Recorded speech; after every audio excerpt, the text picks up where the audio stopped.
नमस्कार दोस्तों, आशा करता हूँ आप सब अच्छे होंगे। मैं अपने YouTube चैनल लेखपाल डायरी पर एक बार आपका फिर से स्वागत करता हूँ। दोस्तों, इस वीडियो में हम देखेंगे कि लेखपाल कोर्ट केस जो कि दोस्तों आज यानी 23/1/2025 को लगा हुआ था, जो कि हमारा कोर्ट नंबर 13 में 115 नंबर पर लगा हुआ था, जिसमें जस्टिस सुधांशु धुलिया सर और प्रशांत कुमार मिश्रा सर की बेंच में लगा हुआ था। तो साथियों के द्वारा प्रश्न आ रहा था कि आज के कोर्ट केस में क्या हुआ और आज की हियरिंग जो हुई थी हुई कि नहीं, और क्या उस हियरिंग में क्या उसका निष्कर्ष निकल के आया।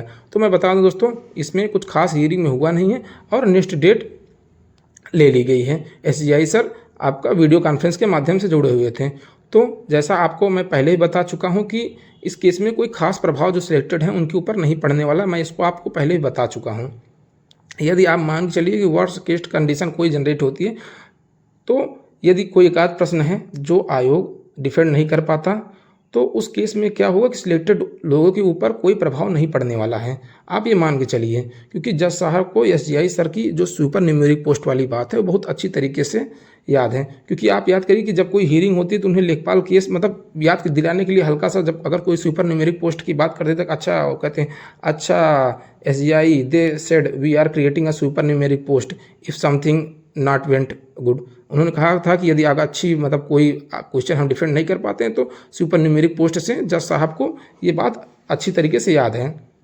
तो इससे बात आप समझिए कि एक बात स्पष्ट रूप से मतलब हर अच्छी तरीके से स्पष्ट है कि यदि सिलेक्टेड है उनकी नौकरी के ऊपर कोई आंच नहीं आने वाली। और आपको यदि पिछली हियरिंग भी याद हो जिसमें जज साहब ने सिलेक्टेड और जो अपॉइंटमेंट है उनके बीच में अच्छे से डिफरेंस बताया था। उन्होंने कहा था कि selection is you are participating in Olympic and appointments यार you are winning gold medal in Olympic. मतलब उनके द्वारा आप ये समझिए कि मतलब इस सेंटेंस से एक मतलब गुड थॉट है उनका, जो सिलेक्टेड है उनके ऊपर जाता है कि हम उनको छेड़ने वाले नहीं हैं। मतलब कि सिलेक्ट तो मानिए कोई भी हो सकता है, पर अपॉइंटमेंट उन्हीं को मिलेगा जो समझिए कि गोल्ड मेडल है। मतलब अपॉइंटमेंट इज डिफरेंट कंडीशन, उनके कहने का मतलब है। अब चलते हैं कि आज की कोर्ट केस में क्या हुआ। तो दोस्तों, जैसे ही आज का केस शुरू हुआ, ज़्यादा लंबा नहीं केस था, लगभग आप चलिए 1.5-2 मिनट का केस है। तो मैंने अपने वीडियो में मैंने रिकॉर्डिंग की थी और उसको चैनल पर डाल दिया हूँ, आप जाके वहाँ से देख सकते हैं। तो जैसे केस हियरिंग शुरू हुई, SGI सर वीडियो कॉन्फ्रेंस के माध्यम से जुड़े थे। उन्होंने मतलब नेक्स्ट डेट डिमांड की। उन्होंने कहा कि सर आइटम नंबर 115 मतलब 115 जिसका मैं हिस्सा हूँ, इसे मैं नेक्स्ट वीक में सुनवाई करने के लिए मतलब चाहता हूँ कि नेक्स्ट वीक में सुनवाई हो, जिससे मतलब सुगमता हो थोड़ी। जज साहब ने कहा कि मैटर क्या है। फिर SGI सर आए, उन्होंने कहा कि matter is a wrong question. तब पिटिशनर के जो वकील थे उन्होंने पिटिशनर की तरफ से बोला कि सर लेखपाल का मैटर है। तो जज साहब ने कहा कि आओ, आप SGI सर को कहा कि आप आओ इस मैटर को ख़त्म करो। ये मैटर सिर्फ आपके कारण ही डिले हो रहा है, क्योंकि आप कोर्ट में फिजिकली प्रेजेंट नहीं हो रहे हैं, क्योंकि आपने सुपर न्यूमेरिक पोस्ट क्रिएट करने की बात कही थी, ये वही वाला मैटर है ना। तो आइए इसे हम ख़त्म करते हैं, इसमें कुछ है नहीं। तो उसके बाद SGI सर के द्वारा कहा गया कि सर जी नेक्स्ट डेट आप दे दीजिए, चाहे तो आप कल कह दीजिए हम आ जाते हैं, हियरिंग हो जाती है, या आप जब आप कहेंगे नेक्स्ट थर्सडे को आप कह दीजिए तो आके हम हियरिंग कर लेते हैं।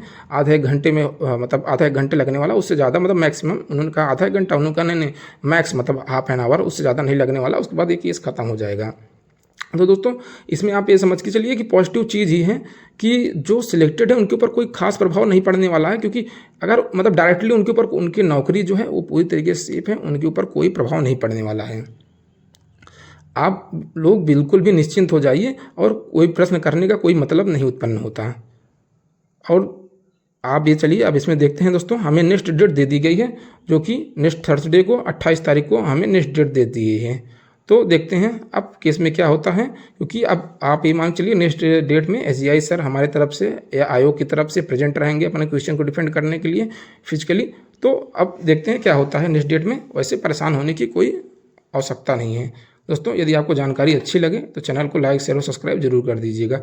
Thank you for watching my video.